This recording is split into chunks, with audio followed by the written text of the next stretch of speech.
सभी विद्यार्थियों को सुप्रभात। अपने इस YouTube चैनल पर आपका स्वागत एवं अभिनंदन। हाँ, तो विद्यार्थियों, आज हम राजनीति विज्ञान विषय से महत्वपूर्ण क्विज देखने जा रहे हैं। तो शुरू करते हैं आज की क्विज। आज की क्विज का पहला प्रश्न है, भारत की प्रथम महिला राज्यपाल कौन बनी? भारत की प्रथम महिला राज्यपाल कौन बनी? तो आपको चार विकल्प दिए जाते हैं। एक है विजय लक्ष्मी पंडित, विकल्प नंबर 2 सरोजिनी नायडू, विकल्प नंबर 3 सुषमा स्वराज और विकल्प नंबर 4 ये सभी। तो इनमें से आपको देख के बताना है कि भारत की प्रथम महिला राज्यपाल कौन बनी। तो शायद आपका जो प्रश्न है इसका उत्तर सही हो यदि आपने विकल्प नंबर 2 सोचा है, सरोजिनी नायडू। तो देखिए, भारत की प्रथम महिला राज्यपाल कौन बनी? तो भारत की प्रथम महिला राज्यपाल बनी सरोजिनी नायडू। हाँ, तो विद्यार्थियों, सरोजिनी नायडू के जन्मदिन 13 फरवरी। तो सरोजिनी नायडू के जन्मदिन 13 फरवरी को भारत में राष्ट्रीय महिला दिवस मनाया जाता है। राष्ट्रीय महिला दिवस कब मनाया जाता है? 13 फरवरी को। 13 फरवरी को राष्ट्रीय महिला दिवस क्यों मनाया जाता है? तो यानी 13 फरवरी 13 फरवरी को महिला दिवस के रूप में इसलिए मनाया जाता है कि 13 फरवरी को सरोजिनी नायडू का जन्म हुआ था, जो भारत देश की पहली महिला राज्यपाल बनी। हाँ, तो विद्यार्थी, अब देखते हैं आज की प्रश्नोत्तरी का अगला प्रश्न। संसद द्वारा राष्ट्रीय संकट का अनुमोदन करने की समय सीमा क्या है? संसद द्वारा राष्ट्रीय संकट का अनुमोदन करने की समय सीमा क्या है? तो देखिए, पहला विकल्प है 1 मास, दूसरा विकल्प है 2 मास, तीसरा विकल्प है 3 मास और चौथा विकल्प है 6 मास। तो देखिए, राष्ट्रीय संकट की घोषणा होने के बाद संसद द्वारा उसका अनुमोदन आवश्यक होता है। तो वो जो अनुमोदन होता है वो कितनी समय सीमा के अंदर होना जरूरी है? तो इसका उत्तर हो जाएगा विकल्प नंबर 1 मास के भीतर भीतर संसद द्वारा राष्ट्रीय संकट का अनुमोदन करना जरूरी होता है। हाँ, तो विद्यार्थियों, अब देखते हैं आज की प्रश्नोत्तरी का अगला प्रश्न। अगला प्रश्न है, निम्न में से कौन सी आपातकालीन स्थिति की घोषणा राष्ट्रपति स्वयं कर सकता है? तो आपको बताना है कि इनमें से कौन सी जो आपातकालीन स्थिति की घोषणा है वो राष्ट्रपति स्वयं यानी बिना मंत्रिपरिषद की सलाह के कर सकते हैं। तो वो कर सकते हैं या नहीं वो देखना है। पहला विकल्प है बाह्य आक्रमण अथवा सशस्त्र विद्रोह के फलस्वरूप उत्पन्न होने वाली आपातकालीन स्थिति, बाह्य आक्रमण अथवा सशस्त्र विद्रोह 352 के फलस्वरूप उत्पन्न होने वाली आपातकालीन की स्थिति है, उसमें क्या राष्ट्रपति स्वयं आपातकाल की घोषणा कर सकते हैं। दूसरा है देश की आर्थिक व्यवस्था बिगड़ जाने अथवा उसकी साख को खतरा उत्पन्न होने की स्थिति में अनुच्छेद 360। तो क्या देश की आर्थिक व्यवस्था बिगड़ जाने अथवा उसकी साख को खतरा उत्पन्न होने की स्थिति में राष्ट्रपति स्वयं राष्ट्र आपातकाल स्थिति की घोषणा कर सकते हैं क्या? विकल्प नंबर 3, इन दोनों स्थितियों में, यानी कह रहा है कि इन दोनों स्थितियों में क्या राष्ट्रपति स्वयं आपातकाल स्थिति की घोषणा कर सकते हैं। और विकल्प नंबर 4 है इनमें से कोई नहीं।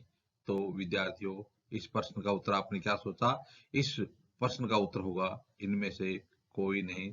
तो विकल्प नंबर 4, इनमें से कोई नहीं। तो किसी भी इन स्थितियों में, किसी भी स्थिति में राष्ट्रपति स्वयं आपातकाल की स्थिति की घोषणा नहीं कर सकते हैं।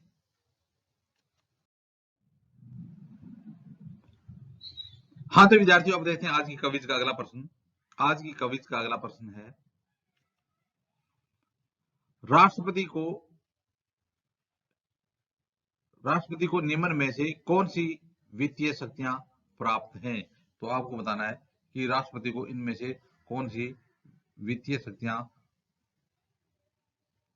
प्राप्त है। तो देखिए राष्ट्रपति को निम्न में से कौन सी वित्तीय शक्तियां प्राप्त हैं?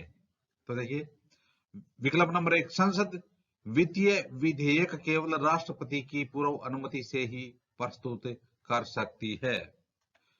नंबर 2, राष्ट्रपति भारत की आकस्मिक निधि से पैसा उधार दे सकता है। नंबर 3, केंद्र सरकार व राज्य सरकार के मध्य करों के बंटवारे के लिए राष्ट्रपति वित्तीय आयोग नियुक्त कर सकता है। और विकल्प नंबर 4, उपयुक्त सभी। तो राष्ट्रपति को इनमें से कौन सी वित्तीय शक्तियां प्राप्त है? तो देखिए विकल्प नंबर 1 है कि संसद वित्तीय विधेयक केवल राष्ट्रपति की पूर्व अनुमति से ही प्रस्तुत कर सकती है, बिल्कुल सही है। दूसरा है राष्ट्रपति भारत की आकस्मिक निधि से पैसा उधार दे सकता है, यह भी सही है। तीसरा है केंद्र सरकार व राज्य सरकार के मध्य करों के बंटवारे के लिए राष्ट्रपति वित्तीय आयोग नियुक्त कर सकता है, यह भी सही है। तो इसका उत्तर हो जाएगा उपयुक्त सभी। तो इसका उत्तर हो जाएगा उपयुक्त सभी। हाँ तो विद्यार्थियों देखते हैं आज की प्रश्नोत्तरी का अगला प्रश्न। अगला प्रश्न है राष्ट्रपति को क्षमादान का अधिकार है। राष्ट्रपति को क्षमादान का अधिकार है। विकल्प नंबर 1, कोर्ट मार्शल द्वारा दंडित सभी मामलों में प्राप्त है। नंबर 2, सभी मामलों में जहां मृत्युदंड दिया गया है। विकल्प नंबर 3, संज्ञेय तथा समवर्ती सूचियों में दिए गए विषयों से संबंधित कानून का उल्लंघन करने वाले व्यक्ति के संबंध में प्राप्त है। विकल्प नंबर 4, उपयुक्त सभी मामलों में। तो राष्ट्रपति को क्षमा दान का अधिकार है। तो क्षमा प्रदान करने का अधिकार इसमें किसमें है? कोर्ट मार्शल द्वारा दंडित सभी मामलों में प्राप्त है, बिल्कुल सही है। सभी मामलों में जहां मृत्युदंड दिया गया हो, बिल्कुल सही है। सभी मामलों में जहां मृत्युदंड दिया गया हो वहां भी क्षमा दान का अधिकार है। संज्ञेय तथा समवर्ती सूचियों में दिए गए विषयों से संबंधित कानून का उल्लंघन करने वाले व्यक्ति के संबंध में भी प्राप्त है। तो इस प्रकार से इसका उत्तर हो जाएगा उपयुक्त सभी मामलों में। तो विकल्प 4 है उपयुक्त सभी मामलों में प्राप्त है। हाँ तो विद्यार्थियों अब देखते हैं आज की क्विज का अगला प्रश्न। आज की क्विज का अगला प्रश्न है देखिए इसमें कहा गया कि राष्ट्रपति को अध्यादेशों द्वारा कानून बनाने का अधिकार है। राष्ट्रपति को अध्यादेशों के द्वारा कानून बनाने का अधिकार किस स्थिति में है? अध्यादेशों के द्वारा, जब संसद का अधिवेशन नहीं चल रहा हो तो ऐसी स्थिति में कानून बनाने का अधिकार है। पहला, यदि संसद का अधिवेशन न चल रहा हो।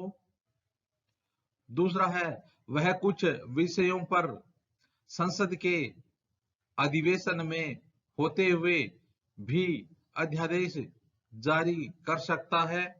विकल्प नंबर 3, केवल समवर्ती सूची में दिए गए विषयों पर अध्यादेश जारी कर सकता है। विकल्प नंबर 4, किन्हीं परिस्थितियों में अध्यादेश जारी नहीं कर सकता है। तो देखिए राष्ट्रपति को अध्यादेश द्वारा कानून बनाने का अधिकार है। यदि संसद का अधिवेशन न चल रहा हो तभी राष्ट्रपति को अध्यादेश द्वारा कानून बनाने का अधिकार है। जब संसद का अधिवेशन नहीं चल रहा हो, वह कुछ विषयों पर संसद के अधिवेशन में होते हुए भी अध्यादेश जारी कर सकता है, नहीं कर सकता है। केवल समवर्ती सूची में दिए गए विषयों पर अध्यादेश जारी कर सकता है, नहीं, यह भी नहीं है। तो किन्हीं परिस्थितियों में अध्यादेश जारी नहीं कर सकता है, तो यह भी नहीं है, क्योंकि जब संसद का अधिवेशन नहीं चल रहा हो तो इस स्थिति में अध्यादेश द्वारा कानून बनाने का अधिकार है। तो इसका उत्तर हो जाएगा 1 नंबर विकल्प, यदि संसद का अधिवेशन नहीं चल रहा हो तब राष्ट्रपति को अध्यादेश द्वारा कानून बनाने का अधिकार होता है। हाँ विद्यार्थियों अगला प्रश्न है, उच्चतम न्यायालय के न्यायाधीशों की संख्या में वृद्धि करने की शक्ति किसके पास है? उच्चतम न्यायालय कह रहा है कि उच्चतम न्यायालय में जो न्यायाधीश हैं उनकी संख्या में वृद्धि करने की शक्ति किसके पास है? विकल्प नंबर 1 संसद, विकल्प नंबर 2 राष्ट्रपति, विकल्प नंबर 3 प्रधानमंत्री और विकल्प नंबर 4 विधि मंत्री। हाँ तो विद्यार्थियों, आपने क्या सोचा? आपने क्या सोचा? तो देखिए, उच्चतम न्यायालय के न्यायाधीशों की संख्या में वृद्धि करने की शक्ति किसके पास होती है? संसद के पास होती है। यदि आपने 1 नंबर विकल्प सोचा है तो आपका उत्तर सही है, संसद। तो देखिए, उच्चतम न्यायालय में अब वर्तमान स्थिति में एक मुख्य न्यायाधीश सहित कुल जो 34 पद है। कितने पद हैं? 34। इसमें 33 अन्य न्यायाधीश हैं और एक मुख्य न्यायाधीश है। इस प्रकार से वर्तमान में हमारे सर्वोच्च न्यायालय में न्यायाधीशों की संख्या 33 है। अन्य न्यायाधीश प्लस एक मुख्य न्यायाधीश सहित 34 पद स्वीकृत हैं। हाँ तो विद्यार्थियों, अब देखते हैं आज की प्रश्नोत्तरी का अगला प्रश्न। आज की प्रश्नोत्तरी का अगला प्रश्न है, भाषाई आधार पर कौन सा राज्य सर्वप्रथम बनाया गया था? भाषाई आधार पर कौन सा राज्य सर्वप्रथम बनाया गया था? तो देखिए, आपको 4 विकल्प मिलते हैं। महाराष्ट्र, दूसरा विकल्प मध्य प्रदेश, तीसरा है आंध्र प्रदेश और चौथा है कर्नाटक। तो इसका उत्तर क्या हो जाएगा? यदि आपने इसका उत्तर 3 नंबर विकल्प आंध्र प्रदेश से सोचा है तो आपका उत्तर बिल्कुल सही है, क्योंकि 1956 में भाषाई आधार पर सबसे पहले आंध्र प्रदेश को राज्य का दर्जा दिया गया था। भाषा के आधार पर आंध्र प्रदेश, कौन से राज्य को? आंध्र प्रदेश को। हाँ तो विद्यार्थियों, देखते हैं आज की क्विज का अगला प्रश्न। अगला प्रश्न है, अक्टूबर 1959 में पंचायती राज भारत में सर्वप्रथम कहां आरंभ किया गया था? कब? अक्टूबर 1959 में पंचायती राज भारत में सबसे पहले कहां आरंभ किया गया था? आपके पास विकल्प है राजस्थान, दूसरा विकल्प है तमिलनाडु और तीसरा विकल्प है केरल और चौथा विकल्प है कर्नाटक। तो विद्यार्थियों, बिल्कुल आपने इसका उत्तर सही सोचा है। इसका उत्तर होगा 1 नंबर विकल्प राजस्थान। तो देखिए, पंडित जवाहरलाल नेहरू ने राजस्थान के नागौर जिले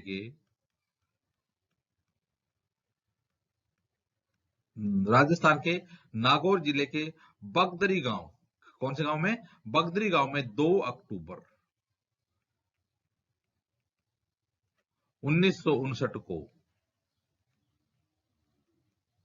1959 को पंचायती राज व्यवस्था आरंभ की थी, का उद्घाटन किया था। तो देखिए, अक्टूबर 1959 में पंचायती राज भारत में सर्वप्रथम कहां आरंभ किया गया था? तो आरंभ किया गया था राजस्थान के नागौर जिले के बगदरी गांव में 2 अक्टूबर 1959 को। हाँ तो विद्यार्थियों, अब देखते हैं आज की क्विज का अगला प्रश्न। अगला प्रश्न है, भारत का राष्ट्रपति किसको संबोधित करके अपना त्याग पत्र देता है? तो देखिए, आपको 4 विकल्प मिलते हैं।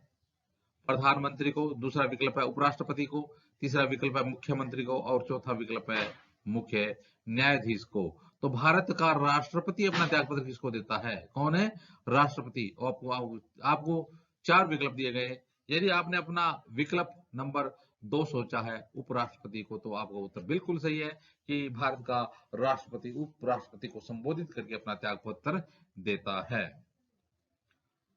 हाँ विद्यार्थियों, अब देखते हैं आज की क्विज का अगला प्रश्न। अगला प्रश्न है, किस संविधान संशोधन बिल के द्वारा वोट देने की आयु 21 वर्ष से घटाकर 18 वर्ष कर दी गई थी? तो वो बताना है, संविधान संशोधन कौन सा था जिसमें वोट देने की आयु जो 21 वर्ष थी उसको घटाकर कितना कर दिया? 18 वर्ष कर दिया। आपको विकल्प दिए जाते हैं, 48वां संविधान संशोधन, 57वां संविधान संशोधन, 61वां संविधान संशोधन और चौथा विकल्प है 63वां संविधान संशोधन। तो विद्यार्थियों, यदि आपने इसका उत्तर विकल्प नंबर 3 सोचा है 61वां संविधान संशोधन, तो आपने बिल्कुल सही सोचा है। आपका उत्तर बिल्कुल सही है कि 61वें संविधान संशोधन 1989, 61वें संविधान संशोधन 1989 में जो वोट देने की जो आयु है वो 21 वर्ष से घटाकर 18 वर्ष कर दी गई थी।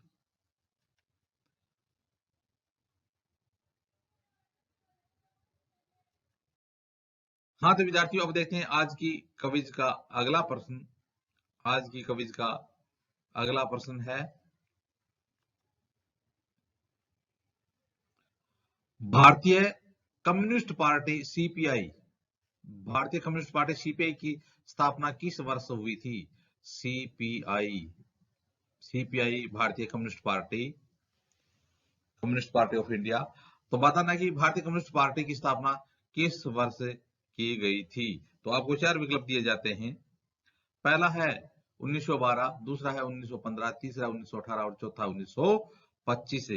तो विद्यार्थियों, यदि आपने इसका उत्तर विकल्प नंबर 4 सोचा है 1925, तो आपका उत्तर बिल्कुल सही है कि 1925 में एम एन राय ने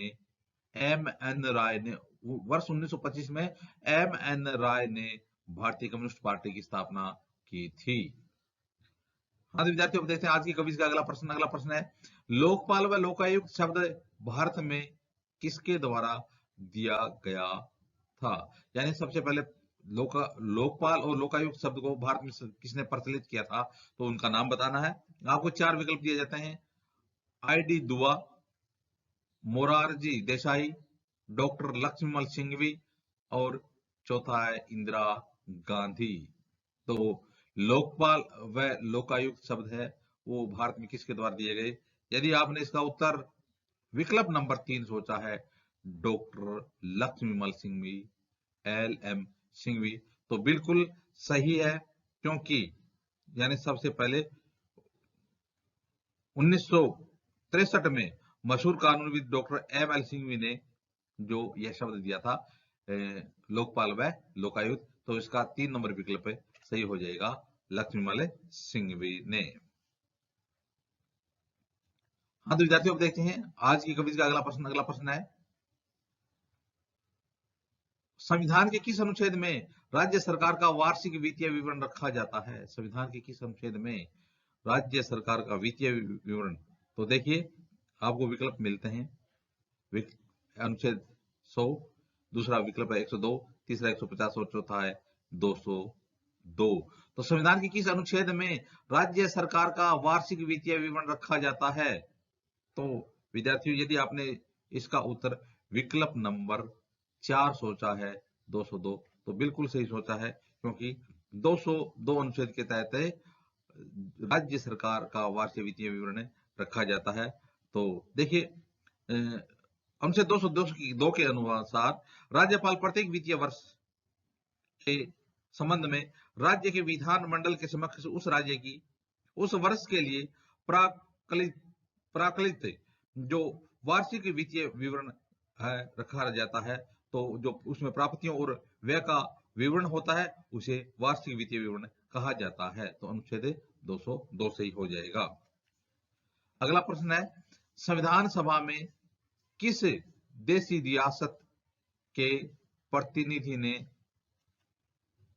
भाग नहीं लिया था?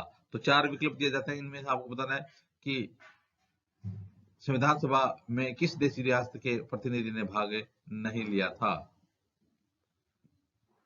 पहला विकल्प है जूनागढ़, दूसरा है कश्मीर, तीसरा है हैदराबाद और चौथा है मैसूर।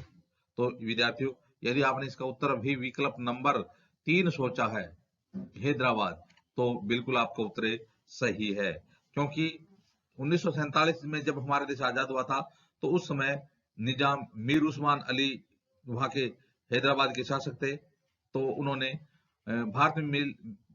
हैदराबाद का भारत में विलय से इनकार कर दिया था। तब सरदार वल्लभ भाई पटेल ने हैदराबाद को भारत के दिल का नासूर कहा था। दोबारा देखना कि सरदार वल्लभ भाई पटेल ने हैदराबाद को भारत के दिल का नासूर कहा था और कहा था कि इसका ऑपरेशन करना बहुत ज्यादा जरूरी है। तो संविधान सभा में किस देशी रियासत के प्रतिनिधि ने भाग नहीं लिया था? हैदराबाद के प्रतिनिधि ने उस संविधान सभा में भाग नहीं लिया था। तो इस प्रकार से विद्यार्थियों, आज हमने आज की क्विज के प्रश्नोत्तर देखे। आने वाले वीडियो में भी इसी प्रकार से जो क्विज है देखते रहेंगे। आप भी अपने इस YouTube चैनल के साथ बने रहिए। धन्यवाद।